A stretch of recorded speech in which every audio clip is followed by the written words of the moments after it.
যুবক, অনুমতি দিলে একটা কথা বলি, যদি রাগ না করেন।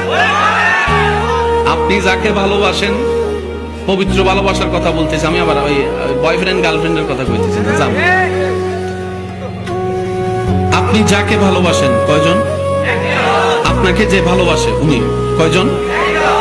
উনি যদি 10 জনকে ভালোবাসে, আপনি কি সে ভালোবাসা নিবেন? আপনি যখন বলছেন আই লাভ ইউ, সে উত্তরে কি বলছেন? আই লাভ ইউ টু মানে কি?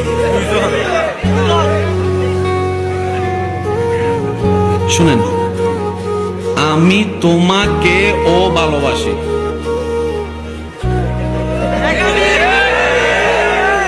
আমি তোমাকেও। আবার এটা দেখেন, আমি তোমাকেই ভালোবাসি,